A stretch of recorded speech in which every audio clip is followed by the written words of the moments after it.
ഇന്ന് ഞാനിവിടെ തയ്യാറാക്കിയിരിക്കുന്നത് നല്ല ഹെൽത്തി ആയിട്ടുള്ള എനർജി കിട്ടുന്ന ഒരു ഡ്രിങ്കാണ്. ഡേറ്റ്സും മിക്സഡ് നട്ട്സും എല്ലാം കൂടെ അരച്ചെടുത്ത തിളച്ച പാലിൽ അരച്ചെടുത്ത ഒരു ഡ്രിങ്ക്. എളുപ്പത്തിൽ നമുക്കിത് തയ്യാറാക്കി എടുക്കാൻ പറ്റും. മിക്സഡ് നട്ട്സൊക്കെ നമ്മളൊന്ന് പൊടിച്ച് നേരത്തെ തന്നെ വെച്ചിരുന്നാൽ മതി.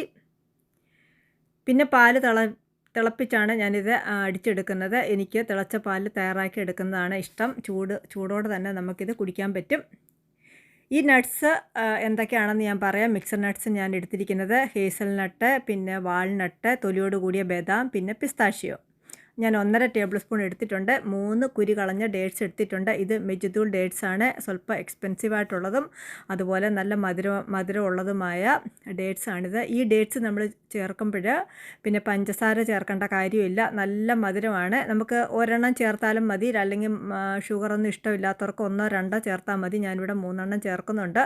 നല്ല മധുരമായിരിക്കും 3 എണ്ണം ചേർക്കുമ്പോൾ. ഒരു ഗ്ലാസ്സിന് ഉള്ള ഡ്രിങ്കിൻ്റെ അളവാണ് ഞാനീ പറയുന്നത്. 1.5 ടേബിൾ സ്പൂൺ പിന്നെ മിക്സഡ് നട്ട്സിൻ്റെ പൊടി എടുത്തിട്ടുണ്ട്. അത് ഞാൻ മിക്സിയുടെ ജാറിലോട്ട് ഇട്ട ശേഷം നല്ല തിളച്ച പാലാണ് ഞാനിതിലേക്ക് ഒഴിച്ച് അടിച്ചെടുക്കുന്നത്. എളുപ്പത്തിൽ തന്നെ നമുക്കിത് ചൂടോട് തന്നെ അടിച്ചെടുക്കാൻ പറ്റും. പൊടിച്ച് വെച്ചിരിക്കുന്ന നട്ട്സ് ആയതുകൊണ്ട് ഒട്ടും തന്നെ സമയം എടുക്കത്തില്ല അരഞ്ഞ് കിട്ടാൻ. നമ്മളല്ലെങ്കിൽ ഈ നട്ട്സൊക്കെ കുതിർത്തതിന് ശേഷം തലേദിവസം കുതിർത്തതിന് ശേഷം നമുക്കിത് അരച്ചെടുക്കാനൊക്കത്തുള്ളൂ. ഇങ്ങനെ പൊടിച്ച് വെച്ച് കഴിഞ്ഞാൽ എളുപ്പം തന്നെ അരഞ്ഞ് കിട്ടും. നമ്മൾ നല്ലതുപോലെ ക്ഷീണിച്ചിരിക്കുമ്പോൾ നമുക്ക് ഇങ്ങനൊരു ഡ്രിങ്ക് എളുപ്പത്തിൽ തന്നെ തയ്യാറാക്കി എടുക്കാൻ പറ്റും. ചൂട് പാലിൽ പിന്നെ ഇഷ്ടമില്ലാത്തവർ തണുത്ത പാലിൽ അടിച്ചെടുത്ത് കുടിച്ചാലും മതി. എനിക്ക് ചൂടോട് തന്നെ ചൂട് പാലിൽ ഇത് അടിച്ച് കുടിക്കുന്നതാണ് എനിക്ക് കൂടുതൽ ഇഷ്ടം. അതുകൊണ്ടാണ് ഞാനിവിടെ തിളപ്പിച്ച പാലിനകത്ത് ഞാനിത് തയ്യാറാക്കി എടുക്കുന്നത്. ഇതുപോലെ തയ്യാറാക്കിയിട്ടില്ലാത്തവർ ഇതുപോലെ ഒരു പ്രാവശ്യമെങ്കിലും പിന്നെ ക്ഷീണം തോന്നുമ്പോൾ ഇതുപോലെ ഒന്ന് തയ്യാറാക്കി കുടിച്ച് നോക്കുക. പിന്നെ നമ്മൾ എപ്പോഴും ഇങ്ങനെ തന്നെ നമ്മൾ തയ്യാറാക്കി കുടിക്കും.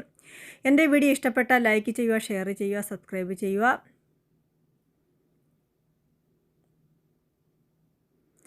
ഇനി ഞാൻ കുറച്ച് പൂക്കളുടെ വീഡിയോ കൂടെ ഇതിൻ്റെ കൂടെ ഉൾപ്പെടുത്തിയിട്ടുണ്ട്. അതും കൂടി കാണുക. Thanks for watching.